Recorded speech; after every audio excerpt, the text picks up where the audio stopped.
Bismillahirrahmanirrahim. Assalamualaikum warahmatullahi wabarakatuh. Alhamdulillahirrahmanirrahim. Perkenalkan, nama saya Muhammad Akbar. Saya dari kelas 21 DM1.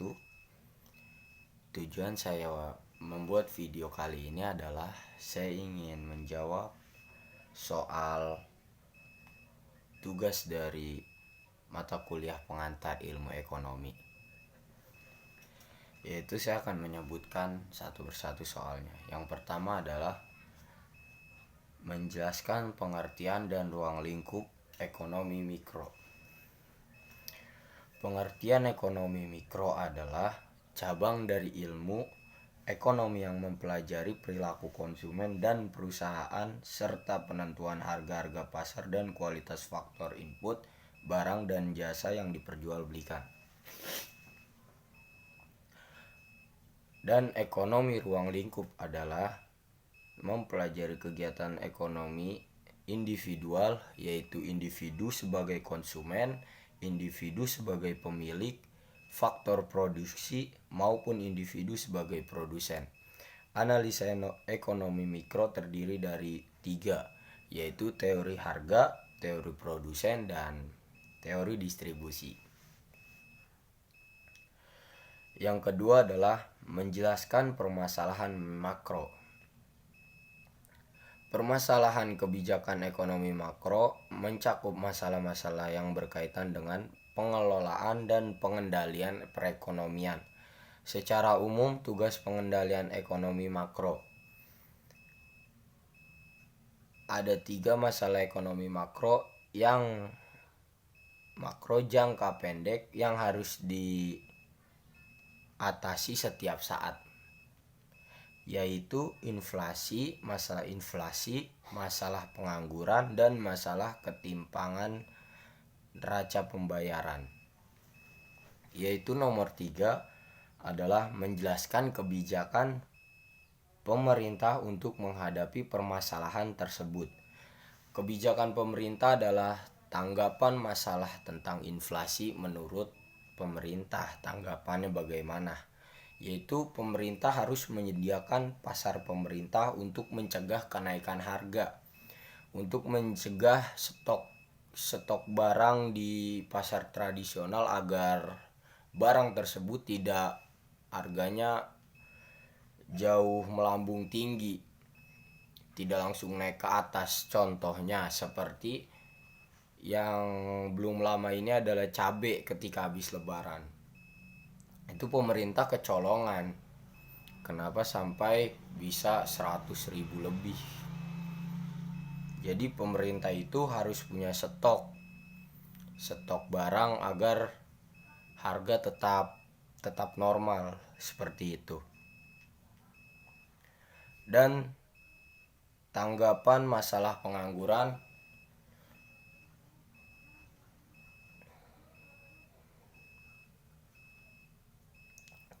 menurut pemerintah untuk menghadapi masalah tersebut, yaitu pemerintah harus menginput data pengangguran di negara ini dan secara bertahap membuka lowongan pekerjaan sedikit demi sedikit. Karena dampak dari banyaknya pengangguran adalah jumlah kriminal yang cukup tinggi. Dari pengangguran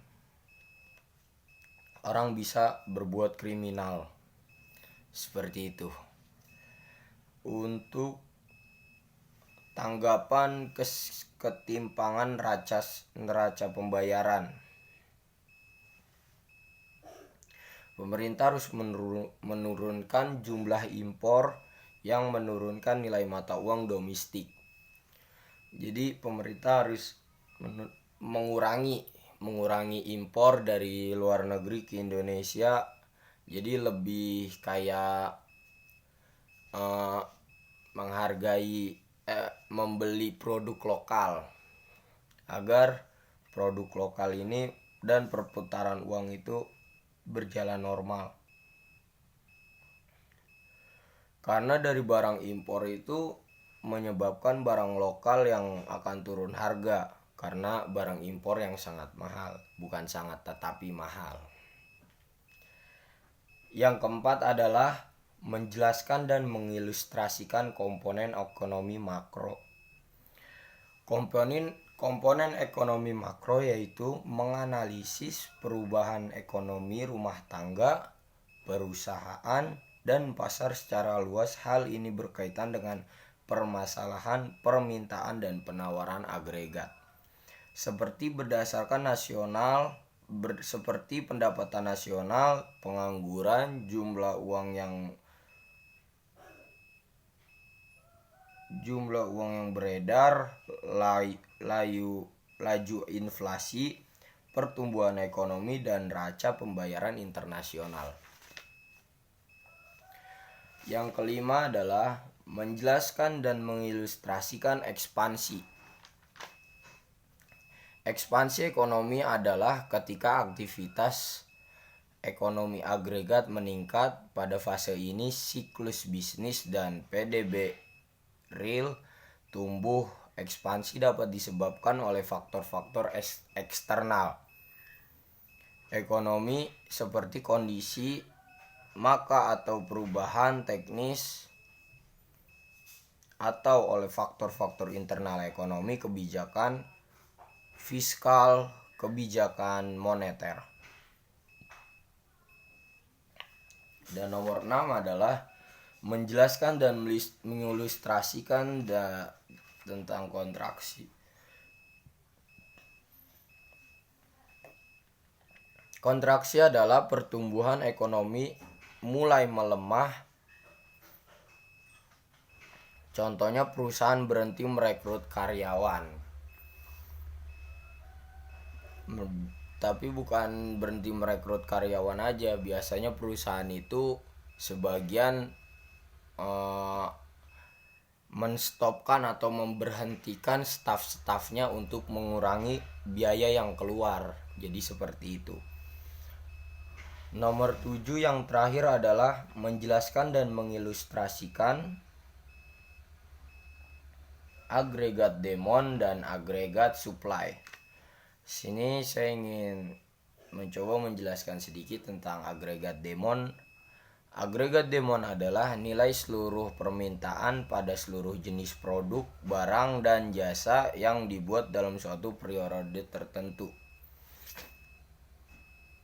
Dan agregat supply adalah hubungan antara jumlah barang dan jasa yang ditawarkan dan tingkat harga, karena perusahaan yang menawarkan barang dan jasa memiliki harga yang fleksibel dalam jangka atau dalam kurung terjangkau dan panjang, tetapi harga kaku dalam jangka pendek.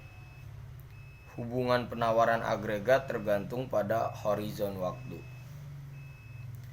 Jadi yang dimaksud dari agregat demand adalah sebuah nilai atau jenis produk, barang, dan jasa yang dibuat dalam suatu periode tertentu. Jadi ada waktunya. Misalkan membuat ketetapan harga sekian sampai waktu sekian. Contohnya promo. Jadi seperti itu.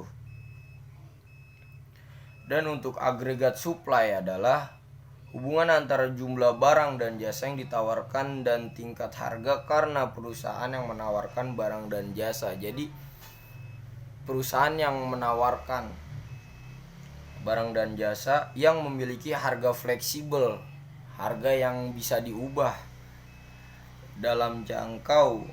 Hubungan penawaran agregat tergantung pada horizon waktu. Oke, mungkin cukup sekian dari video saya kali ini. Kurang lebihnya mohon maaf. Wabillahi taufik wal hidayah. Wassalamualaikum warahmatullahi wabarakatuh. Terima kasih.